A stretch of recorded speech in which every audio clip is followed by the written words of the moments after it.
Hello friends, कैसे हैं आप सब। माई सेल्फ देव प्रकाश मंडल। हम क्लास 12 के बायोलॉजी के इसमें चैप्टर वंशागति एवं विभिन्नता के सिद्धांत का अध्ययन करेंगे, जिसका टाइटल है principle of inheritance and variation. ठीक है, तो हम इसी का अध्ययन करने वाले हैं, जो आज लास्ट टॉपिक होगी। उसमें क्या है कि लास्ट टॉपिक में ये टॉपिक है कि सेक्स क्रोमोसोम में जीनों के परिवर्तन से उत्पन्न होने वाले रोग। ठीक है, तो सेक्स क्रोमोसोम में जीन के परिवर्तन से होने वाले रोग कौन कौन से हैं, इसी का अध्ययन करेंगे। लेकिन एक चीज क्या है कि म्यूटेशन किसे कहते हैं, तो म्यूटेशन के बारे में थोड़ा सा जान लीजिए कि म्यूटेशन है क्या। ठीक है, तो जीन के क्रम में परिवर्तन होना ही म्यूटेशन कहलाता है।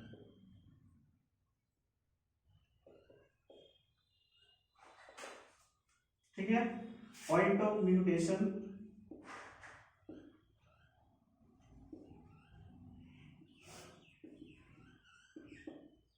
जीन के क्रम में एक नाइट्रोजन क्षार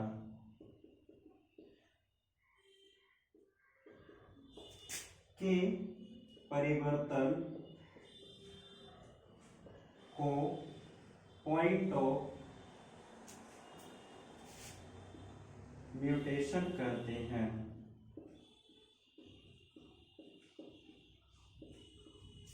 ठीक है, तो ये था म्यूटेशन।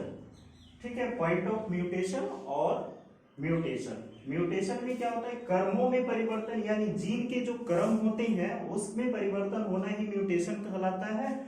और दूसरा है जीन के क्रम में एक नाइट्रोजन क्षार, मतलब एक नाइट्रोजन एक ही पॉइंट पे जो चेंज होता है, जीन का जो क्रम होता है उसमें से एक ही नाइट्रोजन क्षार का परिवर्तन होना ही क्या कहलाता है, पॉइंट ऑफ म्यूटेशन कहलाता है। ठीक है, जो सिकल सेल एनीमिया में होता है, जो बेलेनिन जो होते हैं मोनोमियर्स में, सबसे पहला स्टेज बीटा सेल का होता है, लेकिन वो 6 स्टेज में भी प्रवेश कर जाते हैं, जिसके कारण वो क्या होता है, सिकल सेल एनीमिया की बीमारी हो जाती है। ठीक है, तो अभी हम जो है sex chromosome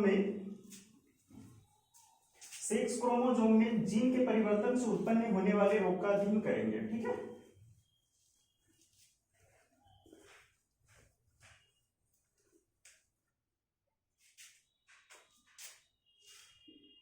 sex chromosome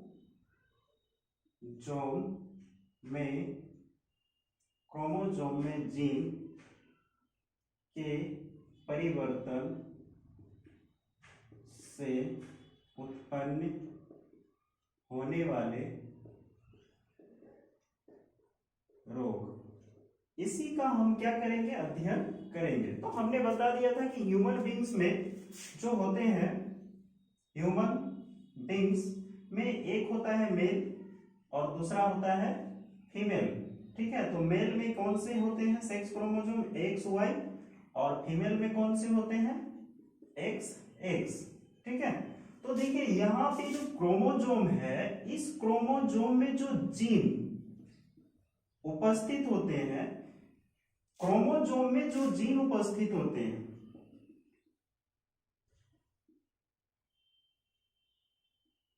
sex chromosome में जीन की उपस्थिति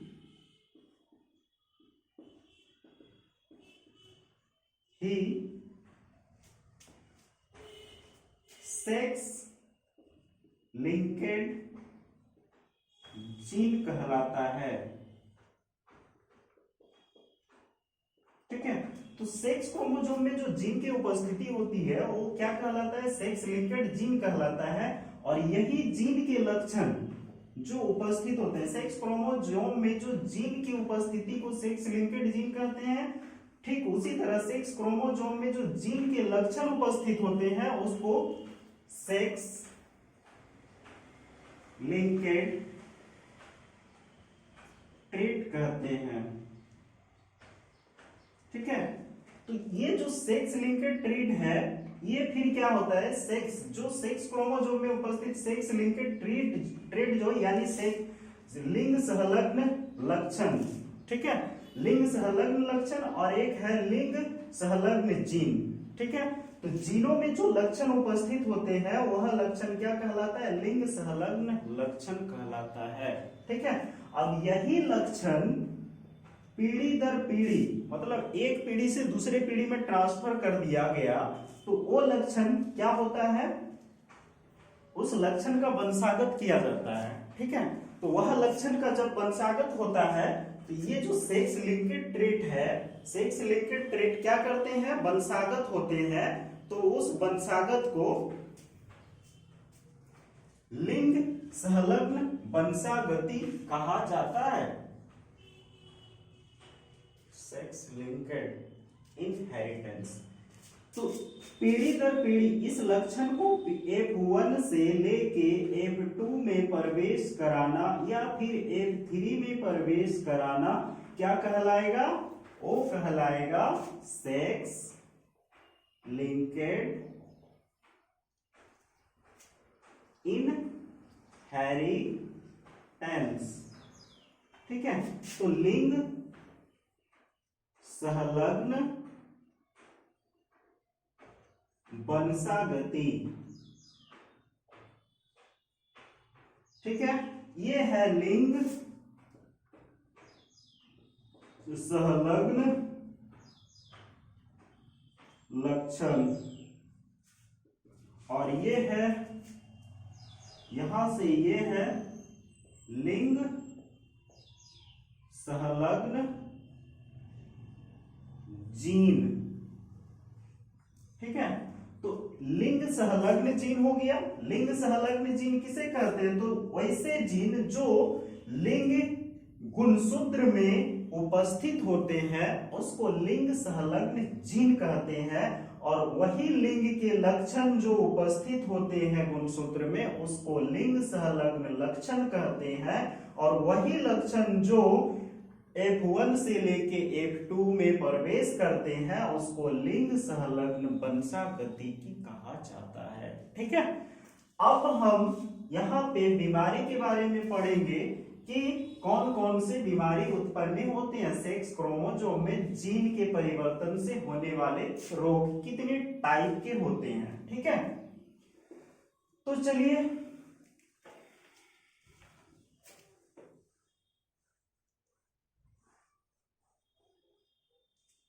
सेक्स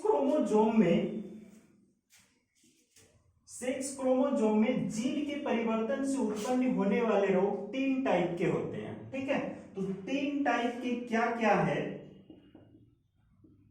3 टाइप के रोग होते हैं। सबसे पहले एक्स लिंकेड रोग, दूसरा वाई लिंकेड रोग, तीसरा एक्स वाई लिंकेड रोग। ठीक है, तो ये 3 टाइप के रोग है, number A, number B, number C.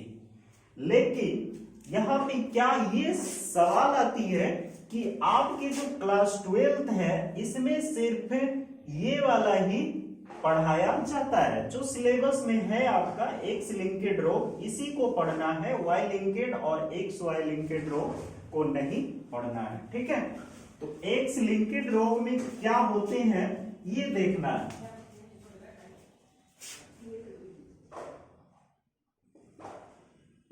X linked रोग तो मतलब क्या है कि एक्स का जो एक्स क्रोमोसोम होते हैं इसके जीन में परिवर्तन से जो रोग उत्पन्न होते हैं वो एक्स लिंकेड रोग कहलाता है।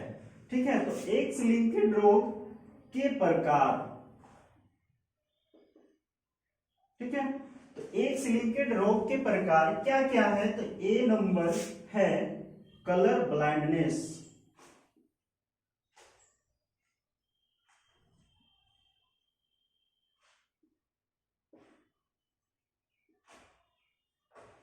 ठीक है, और बी नंबर है हीमोफीलिया।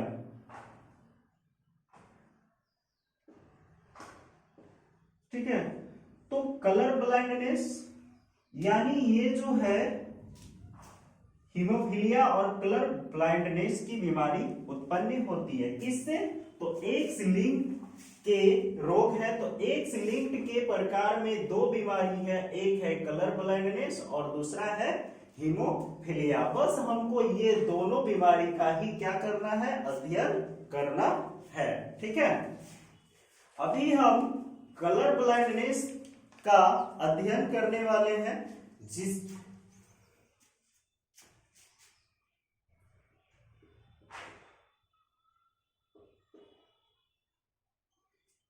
जिसका हिंदी आता है वर्णंधता।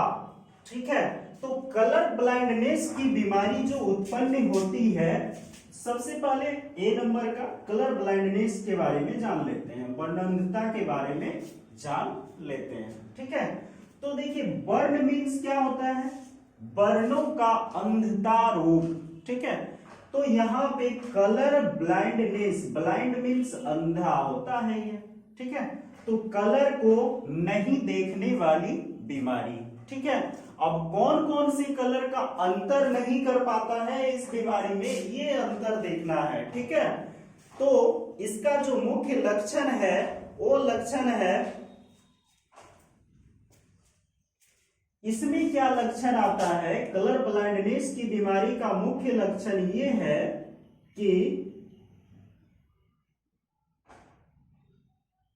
सिम्टम क्या है और सिम्टम क्या है इसका। तो कलर ब्लाइंडनेस की बीमारी का मुख्य लक्षण है लाल और हरा रंगों में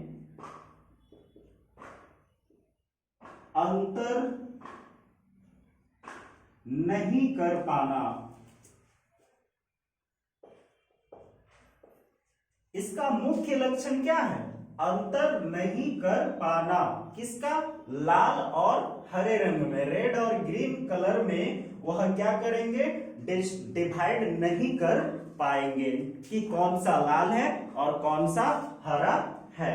ठीक है, तो इस के बीमारी में यानी कलर ब्लाइंडनेस की बीमारी में लाल और हरे रंगों में अंतर स्पष्ट नहीं कर पाते हैं। ठीक है, अब यहाँ पे क्या होता है कि जब इसका इनहेरिटेंस करते हैं यानी वंशागति करते हैं, तो इसका जो होगा वो क्या होगा, सबसे पहले यहाँ पे ध्यान दीजिएगा कि एक सामान्य महिला जो बनेगी वह एक्स एक्स होती है, ये सामान्य होती है।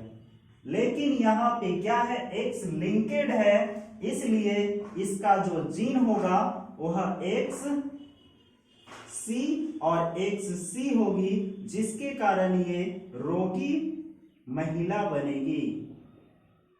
ठीक है, और यहाँ पे एक्स सी एक्स अगर हो जाती है तो ये वाहक महिला बनती है। ठीक है, एक्स सी और वाई हो जाती है तो ये रोगी पुरुष बनता है। ठीक है, और एक्स एक्स अगर शुद्ध है तो ये सामान्य महिला होती है। एक्स वाई है तो ये सामान्य पुरुष होते हैं। ठीक है, अब यहां पे जब बोलेगा आपको कि एक्स एक्स सी वाई यानी रोगी पुरुष, जब कलर ब्लाइंडनेस से जो रोगी पुरुष है वह वाहक महिला के साथ शादी करती है तो इसकी संतानों में कैसे वंशागति होता है, तो चलिए देख लेते हैं। एक्स सी और ये रोगी पुरुष लेते हैं, एक्स सी वाई हो गया, इसका क्रॉस महिला से कराना है, एक्स सी और एक्स से यानी महिला वाहक से कराना है। जब रोगी पुरुष महिला वाहक के साथ शादी करते हैं तो क्या होती है, तो चलिए ये क्या करेंगे, म्यूसिस करेंगे, तो एक्स सी और वाई, फिर ये एक्स सी और एक्स, जब ये दोनों फ्यूज करेगा दोनों जीन तो क्या बनाएंगे XC फिर ये इसके साथ फ्यूज करेंगे तो ये बनाएंगे XCX फिर ये इसके साथ करते हैं तो XCY और फिर इसके साथ फ्यूज करते हैं तो XY। ठीक है, तो यहां पे जो एक बना ये रोगी महिला हो गया। ठीक है, ये रोगी वाहक महिला यानी वाहक महिला हुआ। ये रोगी पुरुष हो गया और ये सामान्य पुरुष हो गए। तो कलर ब्लाइंडनेस की बीमारी में रोगी कौन हो जाते हैं? एक महिला रोगी होती है और एक वाहक रोगी होते हैं और एक पुरुष रोगी हो जाते हैं और एक क्या हो जाते हैं? सामान्य पुरुष हो जाते हैं। ठीक है, तो इसका मुख्य लक्षण लाल और हरा रंगों में अंतर नहीं कर पाना ही होता है। ठीक है, चलिए अब जो है हम हीमोफीलिया के बारे में बता देते हैं। एक्स लिंकेड के जो रोग है वो दो प्रकार के हैं, एक है वर्णनता और दूसरा है हीमोफीलिया। ठीक है, तो वर्णनता और हीमोफीलिया, वर्णनता का हमने बता दिया, अब हीमोफीलिया के बारे में बताना है। ठीक है, तो हीमोफीलिया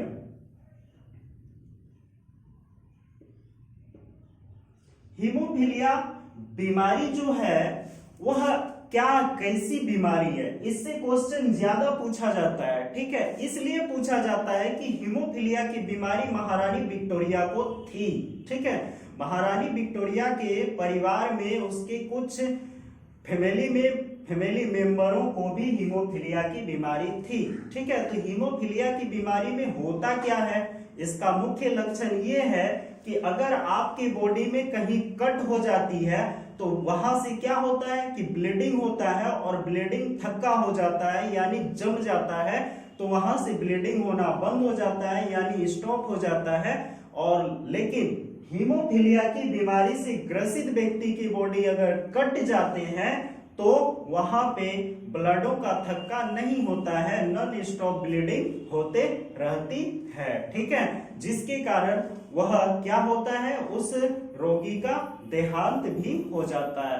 ठीक है, तो हीमोफीलिया की बीमारी का मुख्य लक्षण है कि ब्लड का न रुकना, बहते रहना, नॉन स्टॉप ब्लीडिंग होते रहना। ठीक है, यही है हीमोफीलिया की बीमारी। तो हीमोफीलिया की बीमारी क्यों महत्वपूर्ण हुआ?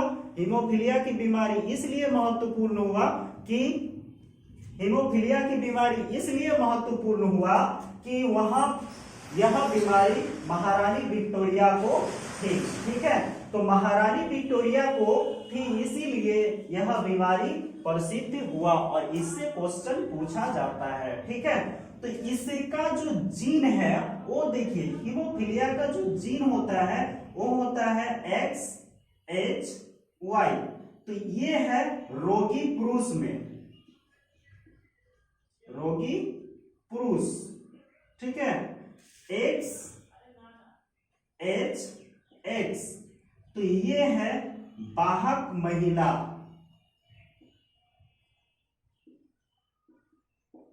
ठीक है, अब यहां पे XH आ गया तो ये हो जाएगा रोगी महिला।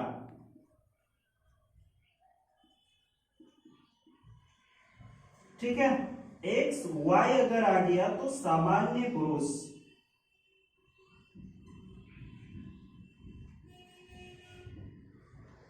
और X आ गया तो सामान्य महिला। ठीक है, ये है आपका रोगी पुरुष में क्या XHY होगी तो रोगी पुरुष हो जाएंगे, XHX होंगे तो वाहक महिला होगा और XHXH होंगे तो रोगी महिला होगी, XY होंगे तो सामान्य पुरुष और XX होंगे तो सामान्य महिला हो जाएंगे। ठीक है, तो इसका जो इनहेरिटेंस होती है वो क्या है कि अगर रोगी पुरुष वाहक महिला के साथ शादी करते हैं तो उसके संतान कैसे होंगे। ठीक है, तो चलिए हम इसका भी इनहेरिटेंस यानी वंशागत कर लेते हैं कि एक रोगी पुरुष किसके साथ शादी करते हैं, वाहक महिला के साथ शादी करते हैं, जो हीमोफीलिया के वाहक है उसके साथ शादी करते हैं, तो इसके संतान क्या होंगे। ठीक है, तो चलिए स्टार्ट करते हैं।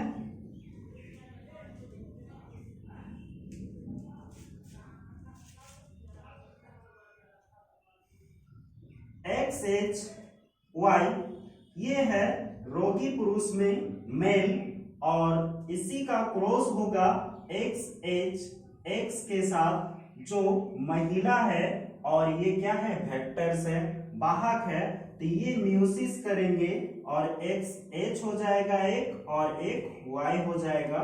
ठीक, ये भी क्या करेंगे, म्यूसिस करेंगे, XH हो जाएंगे और X हो जाएंगे। ठीक है, जब ये दोनों फ्यूज करते हैं तो XH हो जाता है। ठीक, उसी तरह XH और X हो जाता है, सेम वैसे ही है, XHY हो जाता है और एक XY हो जाता है। ठीक है, तो इसमें भी क्या है कि ये जो है रोगी होंगे महिला में, रोगी है महिला में, वाहक है महिला में, वाहक है महिला, और एक है रोगी पुरुष,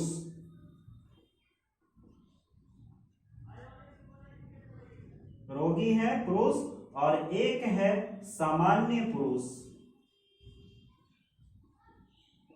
ठीक है, तो इस तरह से जो है इसका क्या होता है, वंशागति होता है। ठीक है, किसका, तो हीमोफीलिया का। हीमोफीलिया में जैसे आप सेट करके और भी क्वेश्चन बना सकते हैं कि इसके जो एक रोगी पुरुष है वह वाहक के साथ शादी किया तो एक सामान्य पुरुष हुआ, एक रोगी पुरुष हुआ, एक रोगी महिला हो गई और एक महिला वाहक रोगी वाहक हो गए। ठीक है, महिला वाहक हो गए, एक रोगी महिला हुई, एक रोगी पुरुष हुए और एक सामान्य पुरुष हुए। ठीक है, तो इस तरह से आप हीमोफीलिया की बीमारी का वंशागति कर सकते हैं। ठीक है, तो हीमोफीलिया की बीमारी से क्वेश्चन पूछा जाता है कि हीमोफीलिया की बीमारी किसको था। ठीक है, तो हम मात्र आप लोग से 2 क्वेश्चन करेंगे कि वर्णनता यानी कलर ब्लाइंडनेस की बीमारी में किस किस रंगों का अंतर नहीं कर पाता है, नहीं कर पाते हैं। कलर ब्लाइंडनेस की बीमारी में किस रंगों का अंतर नहीं हो पाता है। ठीक है, दूसरा क्वेश्चन है हीमोफीलिया की बीमारी किसको था। ठीक है, तो हीमोफीलिया की बीमारी किसको था और उसके परिवार में हीमोफीलिया की बीमारी किस किस को था। ठीक है, तो हमने आपको बता दिया, हमारे अंतिम वीडियो तक आप देखिएगा तो सारे का आंसर आपको मिल जाएगी। ठीक है, तो आप हमारे वीडियो को देखिए और ज्ञान को अर्जन कीजिए। ज्ञान को अर्जन करने के बाद हमारे चैनल को लाइक कीजिए, सब्सक्राइब कीजिए और अपने दोस्तों में शेयर कीजिए और हमारे आंसर जो क्वेश्चन दिए उस क्वेश्चन का आंसर हमारे कमेंट बॉक्स में दिया कीजिए। ठीक है, थैंक यू फॉर वॉचिंग।